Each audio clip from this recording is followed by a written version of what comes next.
En cada una de las sesiones estaremos avanzando a través del mismo método, con 6 pasos: los saberes previos, la exploración de saberes, estructuración del conocimiento, su profundización y práctica, la transferencia a otros contextos y la valoración.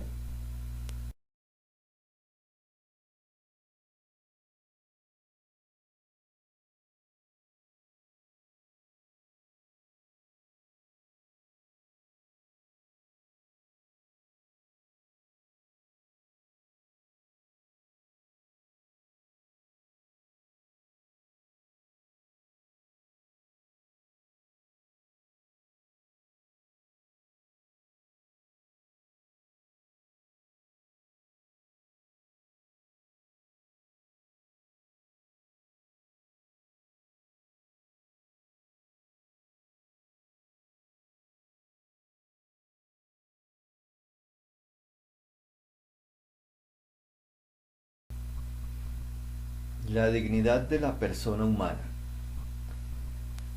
El ser humano se basa en su pensar para buscar su ser y justificar su actuar. En la búsqueda de su ser, lo hace a través de la observación del mundo, buscando mayores o menores semejanzas entre él y el resto de seres. Con los seres con los que encuentra mayor semejanza es con los animales,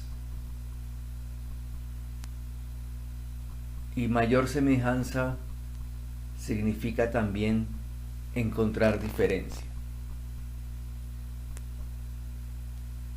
Desde el punto de vista ético,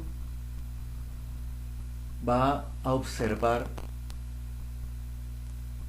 la conducta del animal y del ser humano. Fácilmente se puede observar que la conducta del animal es prácticamente invariable, mientras que la conducta del ser humano es variable.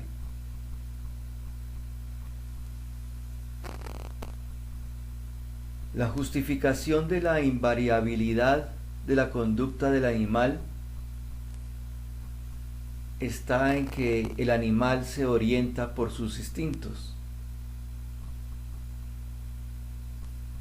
mientras que la variabilidad de la conducta humana está fundada en la libertad, la inteligencia y la voluntad del ser humano. El instinto animal corresponde a la especie natural. Por su parte, el hombre, con su libertad, inteligencia y voluntad, va creando la cultura. Entonces el hombre pasa de un entorno natural a un entorno cultural. El ser del hombre es natural y cultural. Cuando el pensar del ser humano se dirige a su actuar, lo hace también necesariamente a través de la conducta. Ya ha encontrado que esa conducta es variable porque el ser humano tiene libertad, es inteligente y posee voluntad.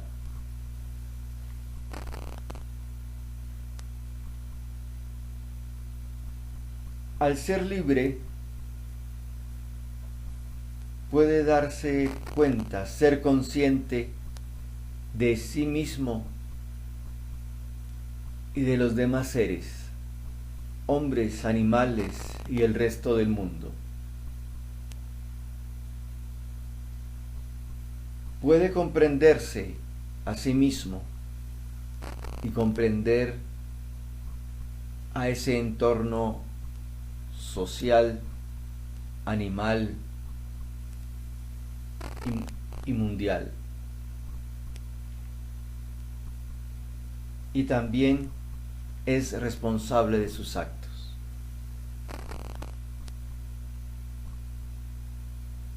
Esa libertad, entonces, es el fundamento de su responsabilidad. Y por eso puede decidir y ordenar su propia conducta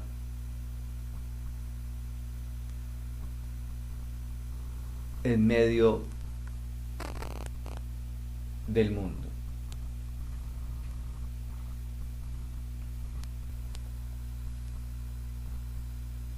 Por ser consciente, inteligente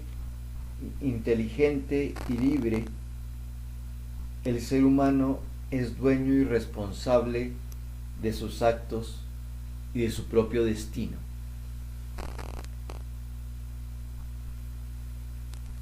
Pero en la búsqueda y en la construcción de su propio destino, se encuentra constantemente en una coyuntura moral.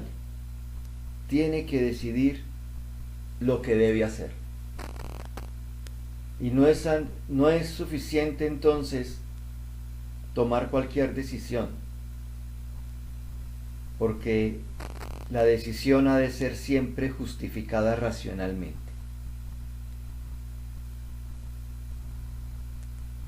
Debemos cumplir con nuestra obligación y debemos evitar hacer lo primero que se nos ocurra o lo que hace todo el mundo.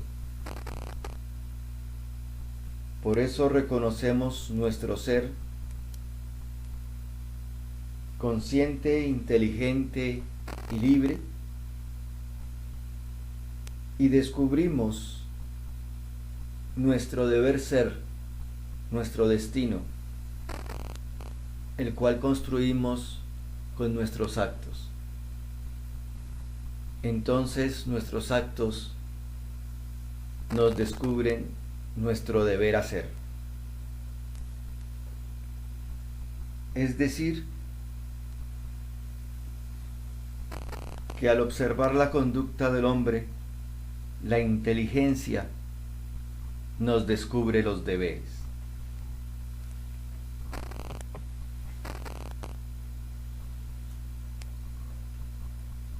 Los seres humanos, por ser libres, vamos formando nuestro carácter, es decir, nuestra manera habitual de ser y de obrar. Y lo vamos formando mediante nuestros actos.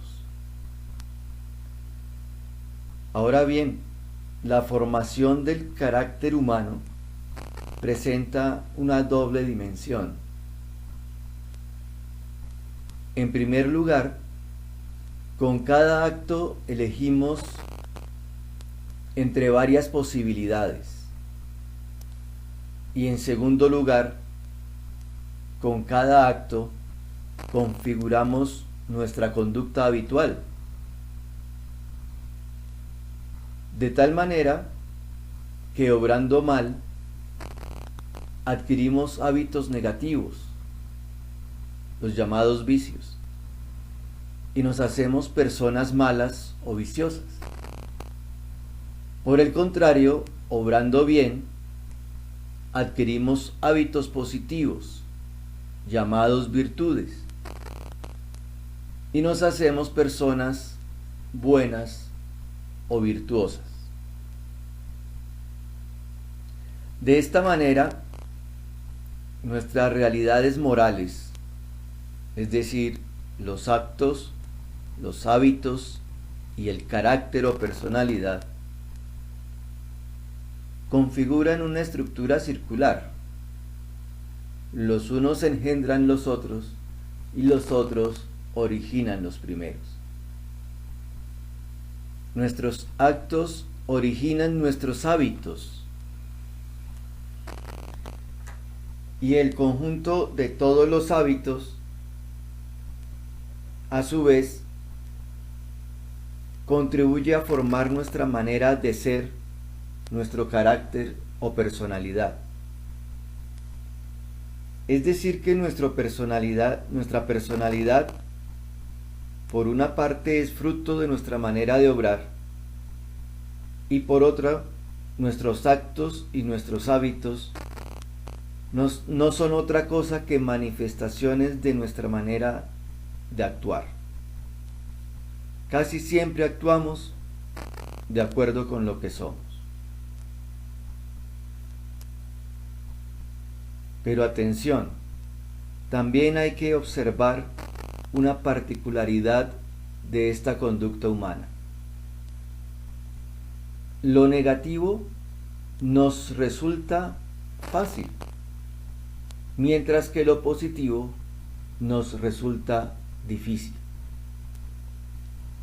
Esa facilidad la denotamos cuando decimos que en el vicio caemos,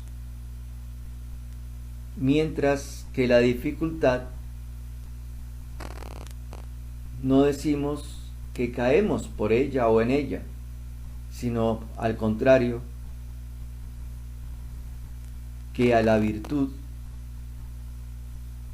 solo podemos arribar tras reiterados esfuerzos.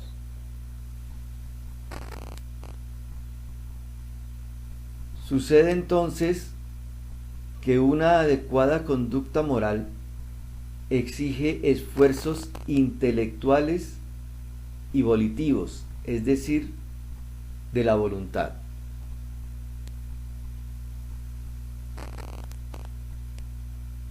El esfuerzo moral consiste entonces en pasar